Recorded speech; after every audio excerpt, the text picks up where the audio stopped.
Puntong to kasama po natin si Police Senior Superintendent Joselito Daniel, ang hepe po ng San Juan Police. Magandang hapon po, sir. Magandang hapon po. Apo, kanina po nakita natin doon sa video, no, pinasok na tinangka ng umakyat talaga nung SWAT. Ano po talaga yung naging problema dito? Bakit hindi po nagkaroon ng clear shot? Kung makikita nyo po sa loob, may office kasi si attorney. May wall yon, may pintuan, may wall. Tapos may another divider pa rin sa loob. Kaya from angle sa harap, hindi talaga siya makikita. Apo. Kaya gumawa kami ng another access sa side, pero hindi pa rin clear doon sa side. Apo. At nabanggit nyo kung may lalapit, magtatangkal lumapit, makikita kayo ng suspect, pero mahirapan kayo na makita siya, ganun po ba? Opo, kasi meron yung two parts nung yung glass panel na one way. So makikita from inside, makikita niya yung mga tao sa labas. From outside, hindi siya makikita. Opo. Paano nyo na nakikita yung maliliit na galaw o aktibidad po ng suspect? May ano pong ginamit yan? Sinubukan po ng tao natin na silipin through mirror. Kaya nakita ko, sa iglap lang ho, mga ilang seconds lang, nasilip na nakatutok nga yung baril ng hostage taker doon sa hostage. Opo. Sa ulo mismo. Opo. Dito sa investigasyon na ginawa niyo sa suspect, ano pa po nyo at gaano katagal na siya dito bilang gwardiya? Yung guard ho, mga 2 years na ho siya dito sa agency doon, sa building. Opo, at kanyo may parang dinadala siyang problema, mga personal na problema po? Ayun ho, maaaring yung breakup nila ng girlfriend niya kasi nung early morning na, yun na yung isang demand niya. Hanapin yung gawan ng paraan na makita yung girlfriend niya para makausap niya ng personal. Yun ang gusto niyang makaharap. Opo. Yung pagtagal ho, nabanggit nyo rin pagtagal nitong negosasyon, nabanggit nyo rin talagang kahit pa paano yung kayang ibigay, pinagbigyan nyo. Ano po ito? Opo, yung mga sunod na request na niya, yung makausap yung family niya, kaya natawagan namin yung dumating ho yung kapatid niya, yung mga dating kasama niya sa trabaho, pati yung best friend niya dumating na ng umaga, tumulong na sa negotiation. Tapos nung umaga na ho, nung alam namin naglaylo na, nag-request na ho rin siya ng ticket papuntang Dipolog, pauwi. So may papuntang tao na rin ho na bibili ng ticket para mapakita nga sa kanya. And yung demand niya na magagawa ng kasulatan, gumagawa na rin ho naririnig namin ng kasama natin sa loob, gumagawa na ng agreement si attorney para sa kasulatan nilang dalawa. Opo. At dumating ho ba sa point na naisip niya na kumbaga malapit na ma-resolve yung hostage taking? Opo, at that point very confident na ho na kami na ma-resolve peacefully kasi ang layo ho nung pinagbago mula nung start ng gabi nung umaga po, pero maganda na ho yung usapan eh. Pati yung pagpunta sa fiscal, diretso sa fiscal, payag na ho sila parehas, yung si attorney saka yung hostage taker. Opo. So inaayos na lang namin yung paglabas niya kung sinong papasok na kamag-anak niya o kapatid niya. Ang request niya, yung kapatid niya yung papasok. Kaya okay na ho, nag-report na ho ka na lumalambot na, ma-resolve namin peacefully. Sa tingin nyo, sa course ng investigation po sa maghapon, ano po yung mismong talaga nagtulak sa kanya? Isang dahilan para po kalabitin niya yung gatilyo ng baril?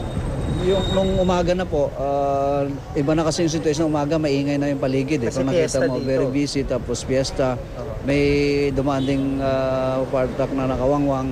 Pero medyo malayo, kaya lang malakas din, kaya maririnig pa rin niya. Opo. Iniisip niya siguro may police action. Nagsisigaw na siya na bakit ang daming tao, sabi niya. Daming tao, tapos medyo nasagin ng konti yung may mga ingay siya naririnig. Doon na nag-impisa, nagsisigaw siya, tapos biglang may narinig kami na isang putok. Opo. Yan, no? Sa pangyaring ito, ano po ang kumbaga natutunan ng San Juan Police sa pangyaring ito? Sa ngayon, yun, tulad nung sa distance yan. Although pinaatas na namin yung mga tao ngayon, sa lahat ng pati media nung mag-uumaga, pero yung sa ganitong situation kasi kulang pa rin, that's not enough. So, kailangan pa rin ng assistance ng city, ng LGU, local government. Doon nandito naman sila kanina. Naging busy lang dahil nasabay sa occasion din. Maraming salamat po sa pagkakataon. Si Police Senior Superintendent Joselito Daniel, ang hepe po ng San Juan Police. At yun nga po, bagamat nakapasok na yung SWAT sa lugar ng krimen, sa crime scene, ay hindi po nila basta-basta makita yung suspect dahil sa one-way glass panel na nakaharang. At kung papasok agad talaga yung SWAT malapit sa suspect, ay makikita sila ng suspect pero hindi agad nila makikita kung ano ang sitwasyon. At nabanggit nga ho ni Senior Superintendent Daniel na gumagamit lamang sila ng maliliit na piraso ng salamin para masilip kung anong ginagawa nitong suspect. Kasama din ho natin si Aling Medi. Magandang hapon po. Nasaan po kayo kanina nung mangyari po ito o kagabi po? Yan lang po. Dito sa tindahan po sa tapat. Yun ho bang gwardiya, matagal nyo nang nakikita dito, kakilala? Kilala ko na po siya pero bago lang po siya dyan. Opo, kumusta ho yung pagkakilala nyo sa kanya? Mabait naman po siya. Opo. Tsaka mayayain siya. Hindi siya kagaya ng ibang gwardiya na abusado. Friendly naman po siya sa kapaligiran dito. Opo, Sa mga napunan nyo ho tricycle ba na parang marami nga siyang dinadala o Nung kahapon o yung parang may nakasagutan siyang babae dyan. Tapos yung babae naman, talak ng talak. Di umalis na yung babae. Tinanong ko naman siya, alas 6 na po yun. Toy, anong nangyari? Bakit ganon?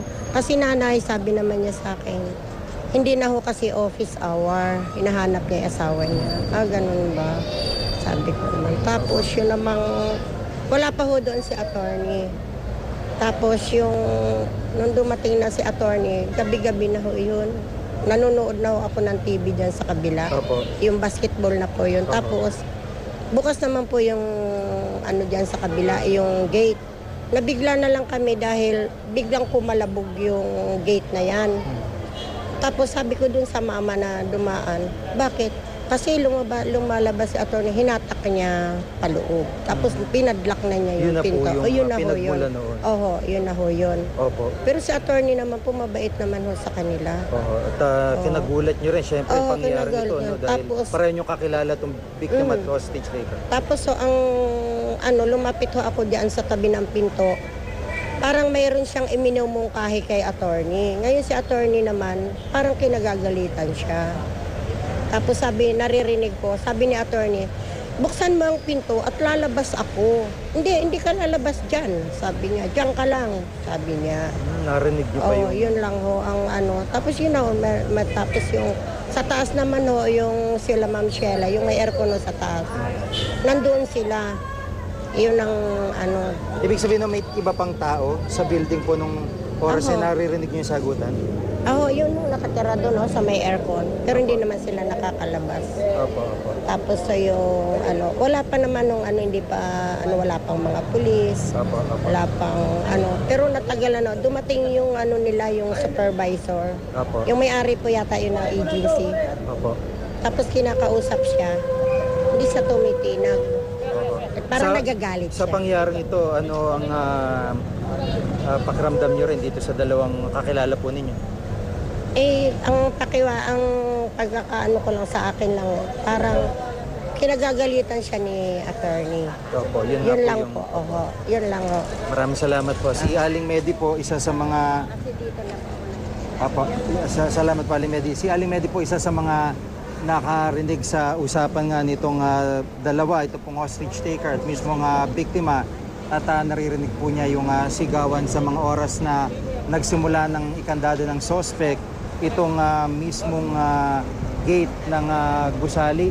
At yun nga po, ang isa sa mga pinag-ugatan ay sa investigasyon ng San Juan Police ay yung pong nawawalang susi ng kotse ng biktima.